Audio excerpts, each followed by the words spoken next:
Hello guys, it's our favorite learning channel Learn with me. So, if you want to know why we float while we are swimming, so stay tuned to watch this video. Okay guys, let me ask this. Why does a plastic chappal floats in water but your phone doesn't? Is the chappal secretly doing some yoga? No brother, no. It's all because of something called upthrust, aka the water is saying, I got you bro. But today we are not just going to float around, we are going to prove that upthrust equals V into D into G, aka volume into density into gravity equals floaty floaty. Okay, so what is upthrust? So upthrust is a force in liquid. Okay, upthrust is a force in liquid which push the body which is dipped inside the liquid upwards. Okay, so it is basically a force which tends to push the body in the liquid upwards. So its formula is V into D into G, where V equals volume, D equals density, and G equals gravity. And real life examples are soap. We know uh, soap has less volume, right? So it sinks. And what about chappal? Why does chappal floats like a pro swimmer? Because chappal has more volume. Okay, chappal has more volume, so it floats. So let's start to prove Vdg. Okay, so before proving Vdg, I want you to know that, so I want you to know some basic things, okay, which are uh, that liquid pressure, yes, liquid pressure equals H into D into G, in which H equals depth of a liquid, D equals density of a liquid, and G equals gravity of the liquid, which means if the depth of the liquid increases, then the pressure also increases, and if the depth of the density of a body increases, then the density of a liquid increases, the pressure increases. So that's it, the key point. Okay, so let's jump in key point first uh, before telling something about the liquid, how to prove Vdg. Okay, key point. Upthrust is a force, right? In this, I am going to use F is equal to P into A to calculate P is equal to, upthrust is equal to Vdg. But how? We know upthrust is a force, right? Upthrust is a force who pushes the body, okay, who push the body inside the any liquid, inside the any liquids upward. Okay, so it is basically a force. And we know, according to the definition of pressure, pressure equals force upon area. Yes, and if we change the side, we get force is equal to pressure into area. And we know in this condition, okay, in this condition, F is upthrust. Okay, and okay, so now this, and let me fix this. Okay, so before solving the formula, you need to know this. Okay, everything, every other thing is simple, but many of you get confused at height 1 and height 2. Okay, so we need to prove that upthrust equals V into D into G. Okay, the dg is in liquid pressure, no need of that, but we need V. Okay, to get that V, okay, we know that upthrust pushes the body upwards. Okay, so we have to minus the ending point and the starting point of the and I mean the ending height and the starting height. starting height of an object which is dipped inside any liquid.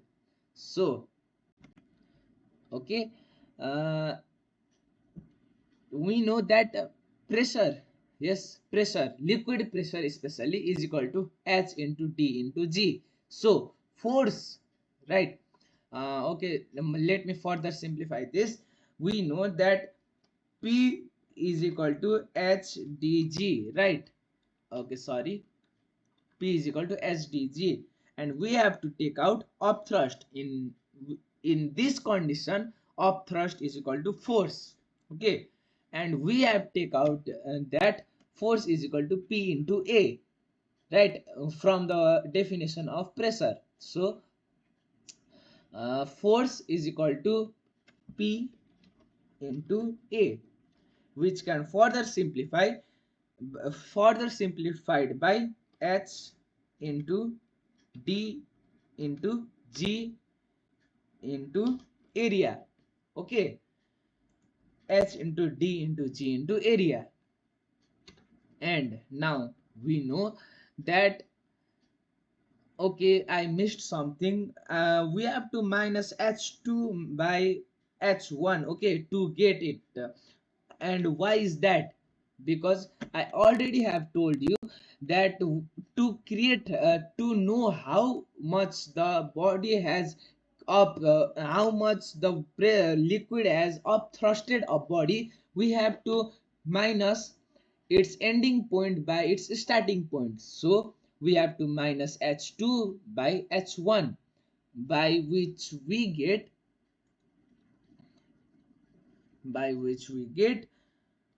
force is equal to H into D into G into area. And we know area into height equals volume, okay, which means force is equal to volume into density into gravity. So we have successfully proved that upthrust equals V into D into G, but it has written F, right? Because in this condition we know upthrust is a force, right? A force which push the body upwards in any liquid. So I have written upthrust as force, and we can further simplify that we can let upthrust equals force and solve it like this, and we can all again write upthrust equals V into D into G. Okay, sorry again. Okay, V into D into G. Okay, I think it's a bit of confusing why we minus H2 to get H2 by H1, because we know upthrust of any liquid tries to put that object in surface. Okay, so by minusing H1 by H2 by H1, we get how much liquid, okay, how much liquid should be displaced from the, okay, so this is the upthrust, okay, so this much the object should be upthrusted to be in surface. So we have to minus H2 by H1 to take out this distance, okay, I mean this much height, okay, and and after we take out this much height, okay, and this is H1, right? And if we minus H1 by H2, the object will be in surface. So we have to minus H2 by H1 to prove, okay, to prove that upthrust equals V into D into G. Okay, so it's recap time. So in this video you have learned the definition of thrust and real life example and how to prove VDG with no pain. Okay, I I know that my explanation is kind of boring and is kind of not explaining. Okay, I mean the explanation is not explaining, but I hope you liked this video and comment down how did you like this video or not. If you like this video, please consider to like, share and subscribe. So next time if you see a bottle floating, just look at it and whisper you survived because of science. And comment down below what topic should I make my next video, and also comment how also comment about the response of this video. So thank you and bye bye.